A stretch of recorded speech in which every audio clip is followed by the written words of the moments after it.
दिल्ली में कोरोना बहुत तेज़ी से फैल रहा है, जैसे कि देश में भी बाकी हिस्सों में काफ़ी तेज़ी से फैल रहा है। पिछले 24 घंटे में दिल्ली में लगभग 24,000 केसेस आए हैं। ये रिपोर्ट थोड़ी देर में अभी जारी होगी, जो डेली बुलेटिन जारी होता है।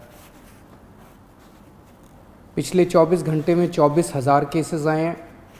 उसके पिछले 24 घंटे में आए थे 19,500 केस। तो आप देख सकते हो कि एक ही दिन के अंदर केसेस 19,500 से बढ़ के 24,000 हो गए हैं। पॉजिटिविटी रेट 24% से ज़्यादा हो गया है। तो स्थिति काफ़ी गंभीर है, चिंताजनक है। अब दिल्ली के अंदर ऑक्सीजन की कमी होने लगी है, रेमडेसिविर की कमी होने लगी है। आज मैंने काफ़ी लंबी एक एक चीज़ के ऊपर मीटिंग ली थी सभी ऑफिसर्स के साथ। तो जो हमारे 3-4 दिन पहले हमारी असेसमेंट थी, चूँकि केसेस बहुत ज़्यादा तेज़ी से बढ़ रहे हैं, इस वजह से इन सारी चीज़ों की कमी भी, जो हमें लगता था कुछ दिन पहले तक की स्थिति ये चीज़ें उचित मात्रा में मौजूद हैं, आज ऑक्सीजन की, रेमडेसिविर की और टोसिलीजुमैब, इन तीनों की कमी नज़र आई। किसी भी हेल्थ इंफ्रास्ट्रक्चर की एक सीमाएं हैं। दिल्ली के अंदर भी सीमित बेड्स हैं, दिल्ली के अंदर भी सीमित आईसीयू के बेड्स हैं। जिस तेज़ी के साथ कोरोना बढ़ रहा है, जाहिर है कि एक सीमा के बाहर आके हर हेल्थ सिस्टम की एक सीमा होती है। तो बेड्स बहुत तेज़ी के साथ, जो ऑक्सीजन बेड्स हैं, जो आईसीयू बेड्स हैं, बहुत तेज़ी के साथ ख़त्म होते जा रहे हैं। लेकिन आपकी सरकार पूरी कोशिश कर रही है कि बेड्स को और ज़्यादा से ज़्यादा बढ़ाया जाए। पिछले कुछ दिनों में हमने कई कदम उठाए, जिसकी वजह से बेड्स को काफ़ी ज़्यादा बढ़ाया गया और अभी तक दिल्ली में बेड्स की कमी नहीं होने दी गई। अभी भी आने वाले कुछ दिनों के अंदर हमने बेड्स को बढ़ाने के लिए कई कदम उठा रहे हैं और अगले कुछ दिनों के अंदर ही, 2-4 दिनों के अंदर ही, मैं उम्मीद करता हूं कि बड़े स्केल के ऊपर बेड्स हम बढ़ा पाएंगे। कोशिश करेंगे कि अगर कोई मरीज़ को बेड चाहिए, सीरियस मरीज़ हो, उसको ऑक्सीजन चाहिए, तो ऑक्सीजन की दिक्कत नहीं होनी चाहिए उसको। हमारा इस वक्त सबसे मेन मकसद है, इसमें सबसे ज़्यादा ज़रूरी हो जाता है कि मरीज़ को ऑक्सीजन की ज़रूरत होती है। तो हम जितने ज़्यादा से ज़्यादा बेड्स क्रिएट कर रहे हैं, हम कोशिश कर रहे हैं कि उनको ऑक्सीजन बेड्स बनाया जाए, ताकि एक लेवल के सीरियस मरीजों को उसके ऊपर इलाज किया जा सके।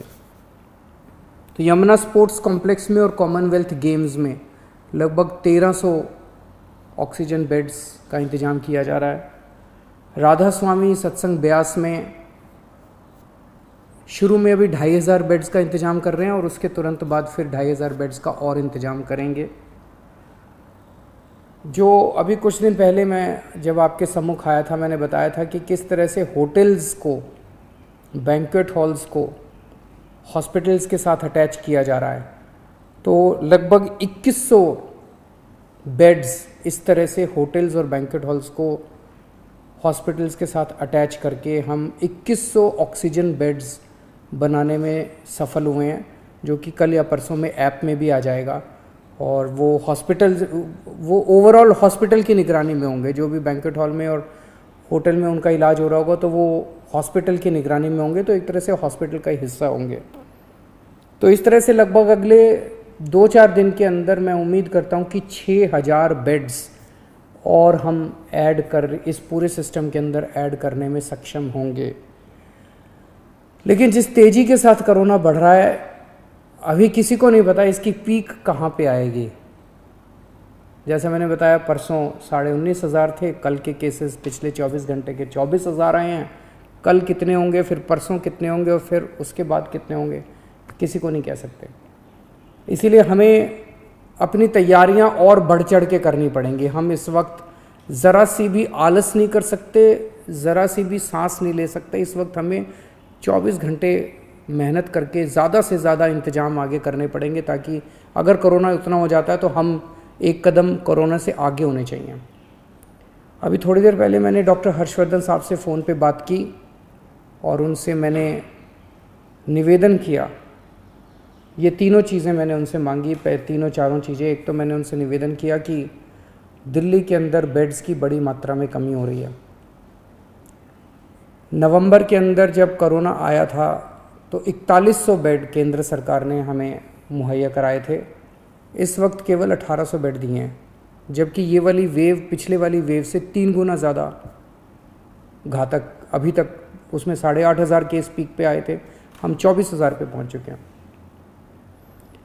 तो उनसे मैंने निवेदन किया, केंद्र सरकार के लगभग 10,000 बेड्स हैं दिल्ली में, इसमें से कम 50% बेड्स कोरोना के लिए रिज़र्व किए जाएं। जैसे अगर मैं बताऊं, जो मेन ऑल इंडिया मेडिकल है उसमें 1162 बेड्स हैं टोटल, उसमें से केवल 23 बेड्स कोरोना के लिए रिज़र्व किए गए हैं।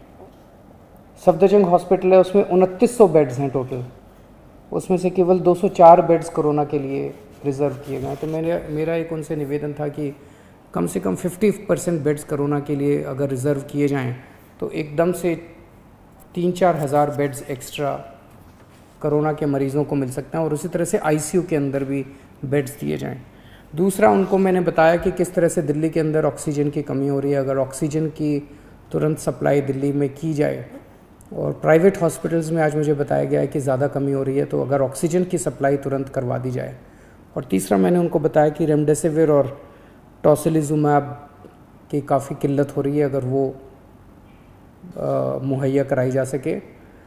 हमें केंद्र सरकार से हमेशा कोरोना की लड़ाई के दौरान मदद मिली है, और मैं पूरी उम्मीद करता हूं कि इस बार भी केंद्र सरकार दिल्ली में हमें पूरी मदद मिलेगी। ये भी सामने ऐसी खबरें आई हैं कि ये कुछ दवाइयाँ जिनकी शॉर्टेज हो रही है, इसकी शायद कभी ब्लैक मार्केटिंग ना हो रही हो, होर्डिंग ना हो रही हो।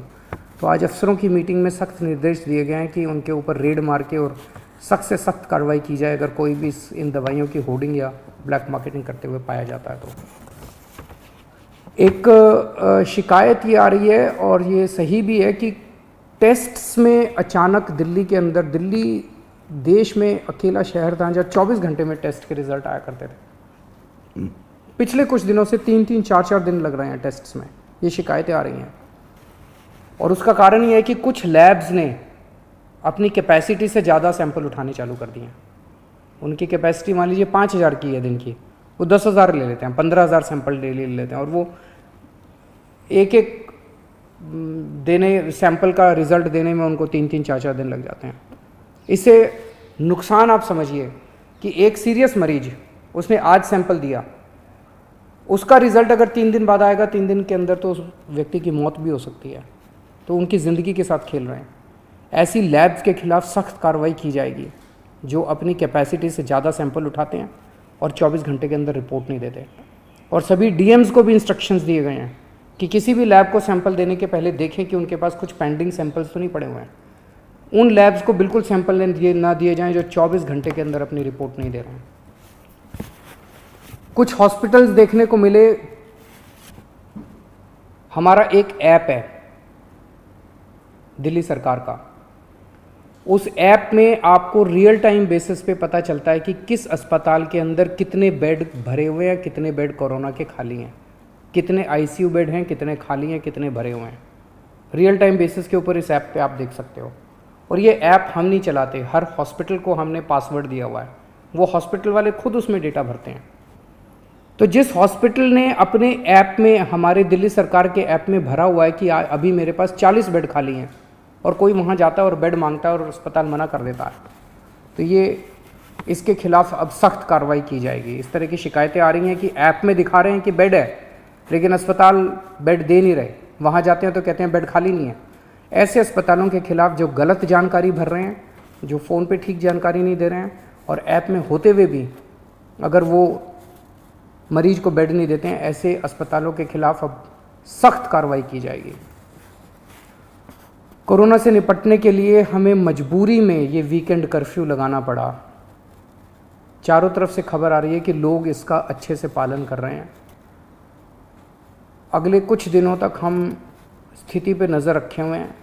अगर स्थिति और गंभीर होती है और अगर हमें जो भी कदम इसको कंट्रोल करने के लिए, आपकी ज़िंदगी बचाने के लिए, आपकी सुरक्षा के लिए, आपके स्वास्थ्य के लिए जो भी कदम उठाने पड़ेंगे हम कदम उठाएंगे। और मैं उम्मीद करता हूं कि आज तक जैसे आपने मेरा साथ दिया, हर कदम पे जो भी कदम हमने उठाया आपने साथ दिया, आप इसी तरह से हमारा साथ देते रहेंगे। नमस्कार।